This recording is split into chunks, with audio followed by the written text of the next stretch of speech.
안녕하세요. 배신의 장미입니다. 오늘은 개인 사업하는 남편이 집에 있는 아내를 무시하며 집안일도 육아도 등한시하다 이혼하고 후회한다는 이야기. 지금 시작합니다. 저희 남편은 개인 사업을 합니다. B2B로 일반인은 잘 알지 못하지만 회사와 회사 사이에서 하는 일을 하고 있어요. 그렇게 딱히 대박 터질 만한 요소도 없지만 특별히 불경기도 잘 없습니다. 매월 거의 일정한 매출을 올리고 있었지요. 남편은 연애 때부터 평일엔 일 때문에 바빴습니다. 아무래도 이 회사 저 회사 영업도 다니고 직접 물건들을 싣고 나르고 배달하기도 했거든요. 그런 픽업 및 운송 작업이 끝나면 매일 저녁엔 그날의 장부를 정리하고 세금 계산서 등 각종 서류 업무도 해야 했습니다. 피곤해 하면서도 주말에 데이트를 할 때면 평소 제가 스치듯 했던 말들을 다 기억해 두었다가 영화를 보러 가거나 맛집을 데리고 가거나 여행을 계획하기도 했습니다. 일도 열심히 하면서 저에게도 최선을 다하는 남편의 그런 점에 끌려 결혼을 했습니다. 그런데 남편은 결혼하고 나더니 완전 다른 사람이 되었습니다. 남편은 결혼을 하더니 아무래도 자신이 평일에 많이 바쁘니 집에서 살림하고 아이 태어나면 육아에 전념해 주길 바랐습니다. 고민은 되었지만 남편의 월 순수익이 1,000만 원 정도 되니 남편이 벌어오는 돈으로도 충분히 생활이 가능하다 판단이 되어 남편의 의견에 따라 회사를 그만두었습니다. 저는 집안일은 젬병이고 잘 못한다고 생각했는데 집안일, 살림이라는 게 할수록 재미도 있고 내 집을 꾸미다 보니 애착도 생기더군요. 전 매일 아침 남편보다 1시간 일찍 일어나 아침을 하고 남편 점심 도시락을 싸고 남편 출근을 배웅했습니다. 남편은 바빠서 점심 먹을 시간도 일정치 않다며 짬 날 때 먹기 위해 점심은 늘 싸 다녔습니다. 다들 결혼하기 전에 로망이 연애 때와 달리 언제든 사랑하는 사람과 여행도 가고 늘 함께 있을 수 있다는 것이 너무 기대되고 좋았잖아요. 저도 그러했습니다. 사랑하는 사람과 결혼을 했으니 매번은 아니어도 한 달에 한 번은 드라이브라도 가거나 인근의 맛집에라도 함께 다녀오고 싶었는데 남편은 주말이면 피곤하다며 늘 잠만 잤습니다. 평일에 바삐 생활하니 그럴 수 있다고 생각해요. 그런데 한 달에 한 번은 갈 수 있는 거 아닐까요? 그래서 남편에게 바다를 보러 가고 싶다고, 멀리도 말고 가까운 을왕리에라도 가서 돗자리 깔고 바다 좀 보고 오자고 했습니다. 뭘 바란 게 아니라 매일 집에만 있고 남편 기다리는 게 일상이 되다 보니 저도 힐링 포인트가 필요했습니다. 물론 남편에게도 그런 시간이 필요하다고 생각했어요. 제가 운전하겠다는데도 늘 남편은 주말 외출을 거절했습니다. 게다가 배달 음식도 싫다며 주말 내내 전 남편의 삼시세끼를 하기 위해 주방에서 부엌대기가 되어 있어야 했습니다. 그러던 와중 제게 천사 같은 아이들이 찾아왔습니다. 첫 아이로 쌍둥이가 찾아왔더라고요. 한 번도 생각해보지 않은 쌍둥이에 놀라기도 했지만 기쁨은 배 이상이었습니다. 출산을 하기 전까진 두려움 반 기대 반 중 기대가 더 컸어요. 아무것도 모르면 용감하다지요. 아이를 키워본 적 없으니 얼마나 힘들지 몰랐던 거죠. 상상은 해보았으나 그 이상이었습니다. 쌍둥이를 갖고도 저는 살림을 똑같이 해왔습니다. 매일 아침 남편의 아침과 점심 도시락 챙기는 것도, 청소 및 빨래, 그 외의 모든 집안일도 모두 제 차지였어요. 아무리 힘들어도 매일 했습니다. 우선 제가 지저분한 걸 못 보는 성격이기도 했고 남편도 자신의 마음에 들지 않으면 잔소리를 하기에 이도저도 다 싫어 힘들어도 그냥 해왔어요. 남편은 제가 아이를 낳기 전까지는 생활비를 주지 않았습니다. 그러면 무엇으로 살았냐고요? 제가 받은 퇴직금을 꺼내어 살림을 살았어요. 그렇게 했던 이유는 남편이 재테크에 나름 일가견이 있는 사람이었기에 주식 및 기타 등등 나름 쪼개어 재테크를 하고 있었거든요. 퇴직금은 언젠간 바닥이 나는 것이니 아이들이 태어나기 전까지만 제 퇴직금으로 생활하고 이후에는 생활비를 따로 줄 테니 그것으로 생활하라고 했습니다. 이후 전 제왕절개로 출산을 하였습니다. 아무래도 쌍둥이이다 보니 날짜를 잡아서 수술로 낳게 되었던 거죠. 그런데 출산할 때 남편은 곁에 없었습니다.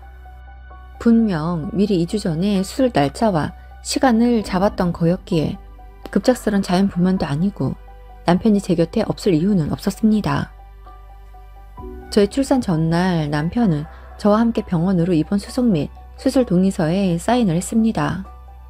그리고 출산 당일 저희 부모님도 오셔서 제게 힘내라며 응원을 해주셨지요. 그런데 아이를 낳고 나오니 남편이 없는 거였습니다. 엄마와 아빠만 보이더라고요. 그래서 남편은 어디 있냐고 물어보니 아빠는 화가 나신 듯 인상을 찌푸리시더니 돌아서십니다. 엄마가 이야기하시길 수술 대기실에서 기다리고 있는데 전화 한 통을 받더니 직원에게 오늘 일을 시켜 두었는데 펑크를 낸 것 같다며 주요 거래처라 바로 수습해야 한다면서 회사에 가버렸다고 합니다. 급한 일이었겠죠. 정말 급한 일이었겠죠. 하지만 서운했습니다. 다른 날도 아니고 제가 아이들을 낳는 날이었는데 수술 후 고통 속에서 깨어났는데 남편이 없으니 너무 서운하더라고요. 남편은 어찌나 바쁜지는 몰라도 전화 한 통 없네요. 그날 밤 10시가 넘어 남편이 왔습니다. 저희 부모님은 남편이 올 때까지 가지 않으셨어요. 자연분만이라도 신경 쓰이는데 딸이 수술을 해 누워있으니 혼자 두고 가지 못하시겠다면서요. 그날 돌아온 남편은 절 보자마자 얼굴 보니 생각보다 괜찮네. 아, 피곤하다. 하루도 내가 없으면 안 된다, 안 돼. 라고 하며 소파에 털썩 들어 눕습니다. 그러더니 이내 배가 고프다는 거예요. 저는 아직 가스가 안 나와 종일 굶었는데 그런 제 앞에서 배가 고프다니요. 그리고 이내 냉장고를 뒤지며 먹을 걸 찾습니다. 그러더니 아, 먹을 게 하나도 없네. 장모님이 아무것도 안 가져오셨어? 아, 너무하신다. 나 굶으라는 거야? 라고 하더니 편의점에 가 컵라면과 삼각김밥, 닭강정 등을 사와서 먹네요. 저도 너무 먹고 싶더라고요. 그런데 당장에 먹을 수 없으니 그저 그런 남편을 바라만 보고 있었습니다. 다음날 아침 여전히 저는 금식 중이었습니다. 그런데 식사가 들어오더라고요. 그래서 아직 전 못 먹는다고 저희 방이 아닌 것 같다고 했더니 보호자식이라고 합니다. 저희 남편이 보호자식을 시켰다는 거예요. 물론 남편도 먹어야죠. 그런데 단 며칠인데 조금만 절 배려한다면 보호자식은 제가 무언가를 먹을 수 있을 때 그때부터 시키고 자신은 나가서 먹을 수 있는 거 아닐까요? 남편은 자신의 것인데 왜 오버냐고 퉁명스럽게 말하며 우걱우걱 밥을 먹습니다. 시부모님은 지방에 살고 계시는 데다 농사를 지으셔서 못 올라오신다며 아이들과 절 보러 오지 않으셨어요. 조리원에 다녀오고 나자 본격적인 전투 육아가 시작되었습니다. 아이들 둘이 번갈아가며 울어대고 먹고 싸는데 정신이 없더라고요. 그런 와중에 남편은 제게 생활비로 100만 원을 주었습니다. 아이들 기저귀에 분유만 해도 2명뿐이면 그게 얼마인가요? 남편에게 부족하다고 했지만 남편은 부족할 리가 없다면서 아껴서 살라고만 합니다. 아무리 이야기해도 늘려주질 않았어요. 아이들에게 들어가는 비용을 줄일 수는 없다 보니 자연스레 다른 부분에서 줄였습니다. 공과금도 늘 거의 비슷하게 나오니 제가 줄일 수 있는 건 식비였어요. 어차피 제게는 돈을 안 쓴 지 오래입니다. 집에만 있으니 사고 싶은 것도 살 것도 없었거든요. 그러자 남편은 언제인가부터 반찬 투정을 하기 시작합니다. 고기 좋아하는 사람인데 고기가 매일 올라오지 않는다며 제게 짜증을 내더라고요. 그런데 어쩌겠어요.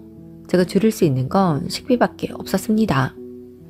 그래서 남편에게 생활비를 조금만 더 주면 반찬을 더 신경 써 보겠다고 했습니다. 그러자 제게 머리 쓴다면서 그런다고 늘려줄 줄 아냐고 하네요. 그러면서 야, 너 집에만 있으니까 내가 나가서 돈 버는 게 쉬워 보이지? 내가 얼마나 힘들게 일해서 돈 버는 줄 알아? 너 월 천 버는 게 쉬워 보여? 아, 그러면 네가 해봐. 내가 이만큼 벌기 위해 사람 하나 더 써야 하는데도 그거 줄여서 내가 직접 현장을 뛰니 이만큼 더 벌어오는 거라고. 한 건이라도 더 하려고 점심시간에 편히 밥 먹고 쉬고 하지 않아. 이동하는 차 안에서 밥 먹으며 일을 하나씩이라도 더 하는 거야. 그런 건 알지도 못하고 생활비를 올려달라고? 등 따시고 배 따시니까 살이 분별이 안 되지? 100만 원이면 충분해. 나한테 더 바라지 마. 내가 생활비 올려주는 건 아이가 한 명 더 태어나거나 하지 않는 이상 어렵다고 생각해. 남편은 제 할 말만 하고 나가버립니다. 아이들이 태어나자 남편은 밤마다 화를 내기 일쑤였습니다. 밤에 잠을 푹 자지 못한다면서 화를 내었지요. 남편은 잠을 푹 자지 못하는지 모르겠지만 전 아예 잠을 못 자는 날도 허다한데 어쩜 저럴 수 있는지 모르겠습니다. 하루는 또 늦은 밤 우는 아이들에게 화를 내는 남편에게 당신은 잠 푹 못 자서 화나? 난 지금 이틀 밤을 꼬박 새고 낮에도 못 자고 지금 또 애들 보고 있어. 난 선잠이라도 자보고 싶다고. 진짜 이런 말 하고 싶지 않지만 다른 집 남편들은 밤 육아를 번갈아 가며 같이 해준대. 그런데 우리는 애가 둘이잖아? 그러면 한 명 한 명 나눠 보거나 한 사람씩 돌아가며 애를 봐야 하는 거 아니야? 나 이러다 정말 죽겠어. 너무 힘들다고. 네가 할 일이 애 키우는 거 아니야? 난 밖에서 돈도 벌어오는데 애도 보라고? 이건 형평성에 어긋나지. 난 낮에 놀아? 나도 집안일하고 애들 봐. 그런데 밤에도 봐야 하니 난 쉴 시간이 없다고. 그게 네 일이잖아. 낮에 애들 잘 때 낮잠 너도 잘 거 아니야. 아, 왜 전혀 쉬지도 못하는 것처럼 이야기하냐? 아, 됐어. 아, 잔소리 엄청 하면서 징징대네. 아, 나 오늘도 푹 못 자면 힘들 것 같아서 안 되겠어. 라고 하며 옷을 챙겨 입더니 나가버립니다. 나중에 알았지만 남편은 그날 회사 근처 모텔로 가 잠을 잤다고 합니다. 이후 남편은 툭하면 집에 들어오지 않고 밖에서 잤고 물어보면 너무 힘들었던 날이라 집에서 또 잠 푹 못 자면 화가 날 것 같아 그냥 편하게 모텔에서 잤다고 합니다. 이해가 되지 않았어요. 이해하고 싶지도 않았습니다. 그러더니 언제인가부터는 가끔씩 출장도 간다고 하네요. 한창 육아에 찌들어 힘들던 때라 남편이 출장을 가는지 모텔에서 자는지 다 신경 쓸 여력도 되지 않았어요. 양가 집안 행사 및 명절 등에 드리는 부모님 용돈은 남편이 챙겼습니다. 그마저도 생활비에서 충당하라고 했으면 힘들었을 건데 그건 남편이 알아서 하더라고요. 그런데 어느 날 친정 부모님이 아이들을 보러 오셔서는 대뜸 제게 아빠가 갖고 계시는 건물 중 하나를 제 명의로 증여해 주시겠다고 합니다. 매월 고정 월세가 1,500만 원 정도 나오는 상가였거든요. 안 그래도 나중에 쌍둥이 크면 돈 많이 들어갈 테니 주려던 건데 외벌이라 저희가 지금도 여유롭지가 않은 것 같다며 계획보다 좀 이르게 주겠다고 하십니다. 그래서 갑자기 왜 그러시냐고 물었어요.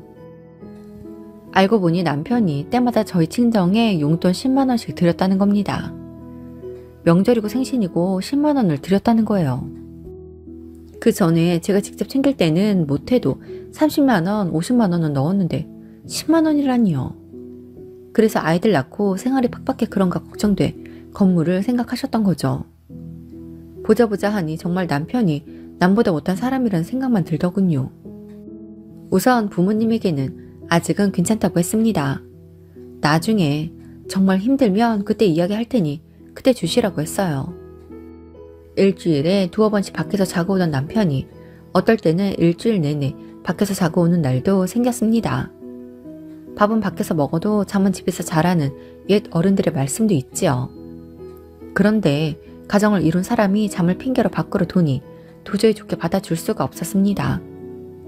가정생활도 포기했다고 느껴졌고 아이들에게도 생물학적인 아빠 그 이상도 이하도 아니라고 생각이 들었습니다. 그래서 남편에게 이혼하자고 문자를 보냈습니다. 목소리도 듣고 싶지 않았고 만나고 싶지도 않았어요. 어차피 지금도 남편 없이 아빠 없이 우리 셋이 너무 좋은데 너무 행복한데 굳이 생각만 해도 짜증나고 화가 나는 남편과 가정이라는 울타리를 유지해야 할까 싶었습니다. 그래서 이혼하자고 했어요. 남편은 제 문자를 확인하고도 연락을 하지 않더군요.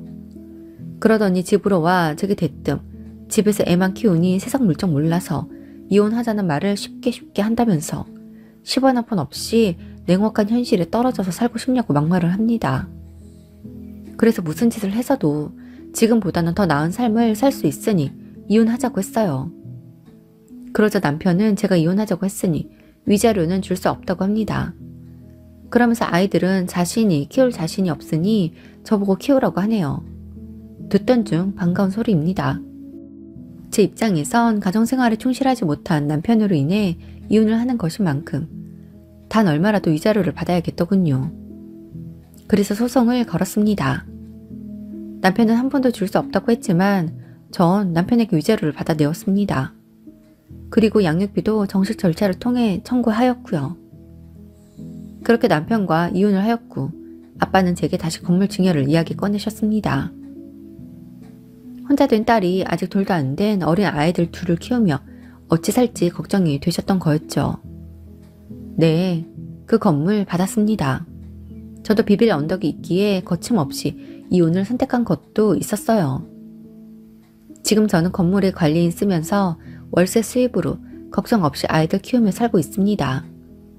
이젠 아이들이 좀 자라서 어린이집도 보내게 되니 낮에 제 시간도 생기고 좋더라고요. 그런데 전 남편이 어떻게 알았는지 뜬금없이 연락 와서 제게 왜 아버님 건물 이야기하지 않았냐고 합니다. 그래서 그걸 내가 왜 말해야 하는 거냐고 했어요. 처음부터 내 것도 아니었고 부모님이 안 주시면 그만인 것을요. 그러자 왜 이혼하자마자 증여받았냐며 이건 사기라고 길길이 날뜁니다. 그래서 한마디 해줬어요. 야, 네가 아침부터 밤까지 제때 먹지도 못하고 잠도 편히 못 자면서 버는 돈 난 일 안 하고 먹을 거 다 사 먹고 자고 싶을 때 자면서 벌어. 왜? 배 아파? 그러게 있을 때 잘하지. 땅에 먼지 잔뜩 껴있는 돌이 금인지 돌인지도 모르고 발로 걷어찼다가 다른 사람이 주워서 비로소 정성스레 닦아내어 금인 줄 알고 그제서야 네 것이라고 하면 그게 네 것이 되니? 먼지 투성이에 엉망이라도 네가 아끼고 닦아주어야 비로소 네 것이 되는 거라고. 아이들도 모두 포기했으니 찾지 않길 바래. 라고 하고 끊어버렸습니다. 지금 저는 아이들과 너무 행복하게 지내고 있습니다. 제 인생의 오점인 결혼 생활이었지만 사랑하는 아이들을 만난 만큼 후회만 하지는 않으려고 합니다. 오늘도 함께 해주셔서 감사합니다. 지금까지 배신의 장미였습니다.